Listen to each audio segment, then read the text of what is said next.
Good evening everyone, welcome back to my channel. আজকে হচ্ছে মঙ্গলবার আর আজকে বিকেল থেকেই ব্লগটা শুরু করলাম। সকালবেলাটা খুবই ব্যস্ততার মধ্যে দিয়ে গেছে।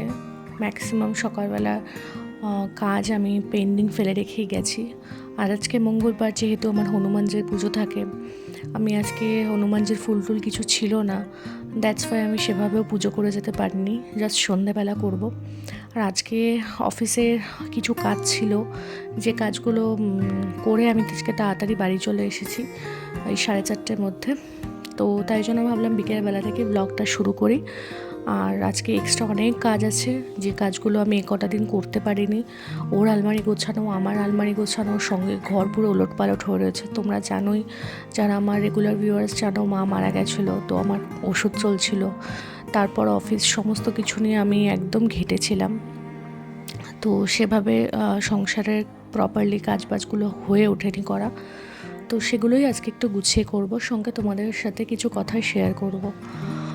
তোমরা যারা আমার রেগুলার ভিউয়ার্স, তারা দেখেছো কয়েকদিন আমার চ্যানেলে কি হচ্ছে। আমি কমিউনিটি পোস্টও করেছিলাম, বা আমার ভিডিও নিয়ে অনেক সমস্যা হয়েছে আমার ফ্যামিলির লোকের, বা আউট অফ মাই ফ্যামিলি। তো আজকে আমি ভিডিওটাতে কিছু কথা বলতে চাই, যেটা আমার মনে হলো অ্যাজ এ হিউম্যান বিইং সেগুলো আমার ক্লিয়ার করা উচিত। সেটা হলো, আমি যদি রিয়েলাইজ করি যে আমি কোনো ভুল করেছি, হয়তো আমার একটু টাইম লাগে, একটু টাইম টেকিং ব্যাপার হয়ে যায়, বাট আমি ডেফিনেটলি সেটা ক্ষমা চাইব। তো আমি একটা জিনিসই জানি, আমি অনেকেই আমাকে বলেছে ক্ষমা চাওয়ার কোনো দরকার নেই, কারণ আমার সাইড থেকে স্টার্টিং হয়নি, আমি আমার থিঙ্কিং দিয়ে ভিডিও আপলোড করেছিলাম, দ্যাটস ওয়াই আমি কাউকে হার্ট করিনি, আমার সাইড থেকে ক্ষমা চাওয়ার দরকার নেই, এরকম অনেকে অনেক কথা বলেছে। কিন্তু আমার মনে হলো যে অন্তত আমার মেন্টাল স্যাটিসফ্যাকশানের জন্য আমি আমার সাইড থেকে ক্লিয়ার থাকি। সেটা হলো, কে আমার কাছে ক্ষমা চাইলো, কে আমার কাছে ক্ষমা চাইলো না, কে নিজের ভুল বুঝলো, কে নিজের ভুল বুঝলো না, সেটা নিয়ে আমার মনে হয় আমার সেটা নিয়ে ভেবে দরকার নেই। আমি যদি কাউকে হার্ট করে থাকি, কারণ মানুষের অবজেকশন আমি হার্ট করেছি, তো একটা সেন্সিটিভ ভিডিও আপলোড করে, যিনি মারা গেছেন তিনি আমার মা, সেখানে যে মানুষটা কাজগুলো করছিল তিনি আমার বোন। তোমরা যারা জানো না তাদেরকে আমি জানাই, অবজেকশনটা মেনলি আমার ফ্যামিলি থেকেই উঠেছে, যে আমি আমার বোনের দিক থেকে অবজেকশনটা উঠেছে, যে ওর ভিডিওটা যেহেতু পাবলিশ করা হয়েছে, কারণ ওই সব সেন্সিটিভ কাজগুলো ও যখন করছিল, ওর ভেতরে কি প্লে হচ্ছিল, সেই জিনিসটা হয়তো ভিডিওটা দেখে ওর আরও বেশি হার্ট হচ্ছিল, ওর ভেতরে সেই জিনিসগুলো মানে কাজ করছিল, সেগুলো মনে পড়ছিল। তো সেই জন্য ভিডিওটা ওর কাছে খুব পেনফুল, ওর কাছে যে এটা শেমফুল সেটার থেকেও বড় ব্যাপার, ওর কাছে ভিডিওটা খুব পেনফুল।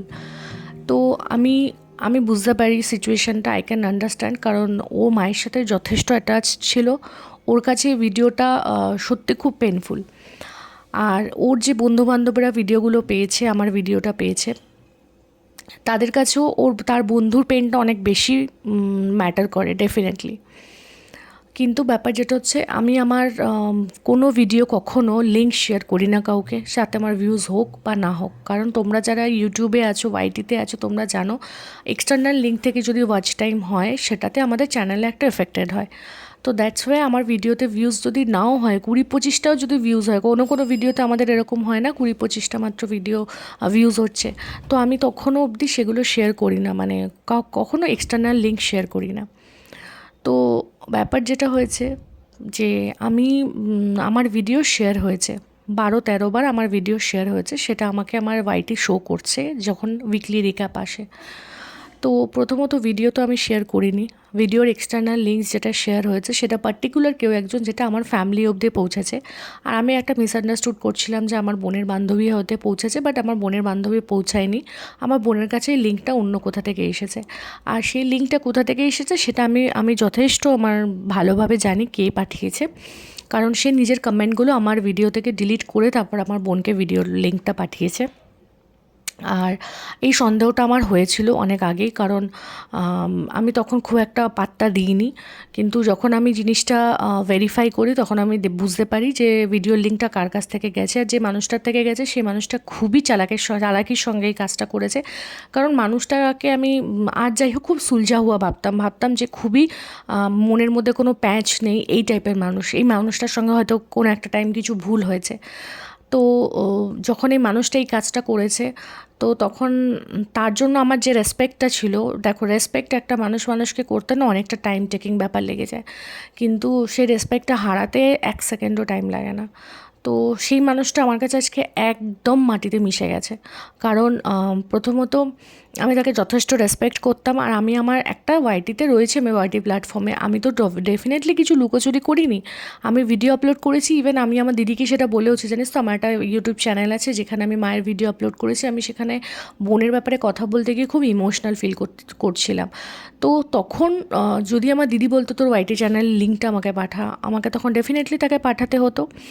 তো আমি তাহলে বললামই বা কেন?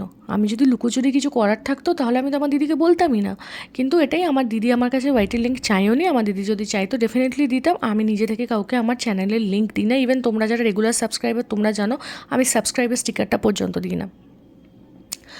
তো সেকেন্ড যেটা ব্যাপার হলো সেটা হলো, আমি আমার বোনের কাছে, আমি অনলাইন প্ল্যাটফর্মে বোনের কাছে ক্ষমা চাইছি যে আমি যদি ওকে এই ইনসেনসিটিভ ভিডিওটা দিয়ে ওকে হার্ট করে থাকি। আমার ইন্টেনশন ছিল না হার্ট করার। আমি ভেবেছিলাম তুমি আমার লাইফের একটা পার্ট, তুমি আমার ফ্যামিলির একটা পার্ট, পারমিশন নিতে হবে এই জিনিসটা আমি ভাবিনি। তো এই জিনিসটা তুমি আমাকে অনেক বড় শিক্ষা দিয়েছো যে কারোর ভিডিও আপলোড করার আগে অন্তত তার পারমিশন নেওয়া উচিত। তার প্রাইভেসি লাইফ বলে কিছু থাকতে পারে, সেটা যতই নিজের কাছের লোক হোক না কেন। এটা আমি খুব বড় শিক্ষণীয় একটা জিনিস শিখলাম। আর সেকেন্ডলি, আমার বোনের বান্ধবী সুস্মিতা যে আমার ভিডিওতে কমেন্ট করেছিল, আমি জানি না তুমি কী বেসিসে কমেন্ট করেছিলে, কেন তোমার মনে হয়েছিল যে আমি আমার ফ্যামিলির লোককে ভালোবাসি না। আমি জানি না আমি আমার ফ্যামিলির সাথে কী ইনসেনসিটিভ কাজ করেছি, বা আমি আমার ফ্যামিলির সঙ্গে কী অন্যায় করেছি যার জন্য তুমি এই কথাগুলো ওখানে বললে। তবুও সেটা তোমার পার্সোনাল ম্যাটার, তোমার পার্সোনাল ওপিনিয়ন। আমার সাইড থেকে আমি যদি তোমাকে হার্ট করে থাকি তার জন্য আমি অনলাইন প্ল্যাটফর্মে 2 হাত জোর করে ক্ষমা চাইছি তোমার কাছে। পারলে ক্ষমা করে দিও। আমি জানি আমি তোমার থেকে বড়, তবুও আমি যদি তোমাকে দুঃখ দিয়ে থাকি সেই কারণেই আমি তোমার কাছে ক্ষমাটা চাইছি। আমার তোমাকে মানে হার্ট করার কোনো ইন্টেনশন ছিল না। আর থার্ডলি, সেই মানুষটার জন্য আমি একটাই কথা বলবো যে যদি তুমি সত্যিকারের মানুষ হতে, যদি তুমি সৎ হতে, তাহলে তুমি এই ভিডিওর লিঙ্কটা আমার বাড়ি অবধি না পৌঁছে তুমি ওখানেই কমেন্ট করতে যে কোয়েল এই ভিডিওটা ভালো লাগছে না, এই ভিডিওটা খুব ইনসেনসিটিভ, বা তোমার থেকে এটা এক্সপেক্ট করিনি, তুমি ভিডিওটা প্রাইভেট করো। বা আমার বোনের বান্ধবী যেরকম কমেন্ট করেছে, তুমিও একজন নর্মাল ভিউয়ার্স হয়ে আমাকে ওই রকমই কমেন্ট করতে পারতে। তাতে আমার মনে হতো যে হ্যাঁ তুমি সৎ। কিন্তু তুমি খুব চুপিসারে নিজের ভিডিও, তো আমার ভিডিওতে কমেন্টগুলো ডিলিট করে তুমি আমার ভিডিওটা আমার বাড়ি অবধি পাঠিয়েছো। আমি বুঝতে পারলাম না তোমার এই ইন্টেনশনটা মাথার মধ্যে কী করে এলো যে একজন বাড়িতে তার মা মারা গেছে, সেই বাড়ির মধ্যে এইরকম একটা কমপ্লিকেটেড সিচুয়েশন ক্রিয়েট হলো বাই ইউ। তুমি নিজেও জানো না যে তুমি কত বড় ভুল আর কত বড় অন্যায় কাজ করেছো। আজকের দিনে দাঁড়িয়ে তুমি হয়তো রিয়েলাইজ করবে না, কিন্তু এটার রিটার্ন তোমাকে পেতেই হবে। আজকে কোয়েলের কাছে যা আছে কোয়েল প্রুফ করতেই পারে, ঠিক আছে, যে তুমি সৎ নও, কিন্তু কোয়েল প্রুফ করতে যাবে না। কারণ আমি তোমার ক্যাটাগরিতে যদি নামি তাহলে তোমার আর আমার মধ্যে কোনো পার্থক্য থাকবে না। তোমার লাইফে যদি আমি কমপ্লিকেশনস ক্রিয়েট করি তাহলে তোমার আর আমার মধ্যে কোনো প্রবলেম থাকবে না। তো সেই জায়গা থেকেই বলছি যে তুমি তো আমার কাছে, তুমি এতটাই অসৎ যে তোমার আমাকে রিভার্ট করার মতো মুখ নেই, তোমার আমাকে কমেন্ট করার মতো মুখ নেই। জাস্ট লুকিয়ে বেড়াচ্ছ, তুমি জাস্ট লুকিয়ে বেড়াচ্ছ। তুমি কতটা কাওয়ার্ড, আমি অনলাইন প্ল্যাটফর্মে বলছি, তুমি কতটা কাওয়ার্ড যে তুমি লুকিয়ে এই জিনিসগুলো করেছো। তুমি লুকিয়ে এই জিনিসগুলো করেছো। তোমার মধ্যে এতটুকু নর্মাল ভিউয়ার্স হয়ে তোমার মধ্যে এতটুকু সৎ মেন্টালিটি ছিল না যে তুমি ওখানে কমেন্ট করে বলবে যে তুমি ভুল, তো আমি ভুল। সেটাও তোমার ক্ষমতা ছিল না। তার মানে আমার বাড়িতে আমার মা মারা গেছে আর তুমি ইন্টেনশনালি আমাদের বোনদের মধ্যে ঝামেলা বাঁধানোর জন্য তুমি এই লিঙ্কটা আমার বোনকে ফরওয়ার্ড করেছো। নয়, আমার বাপের বাড়ির লোক জানেই না যে আমার ওয়াইটি চ্যানেল আছে।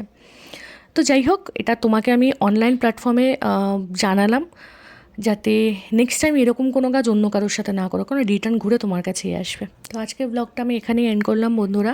সবাই তোমরা ভালো থেকো, সুস্থ থেকো। আসবো আবার একটা নতুন ব্লগ নিয়ে।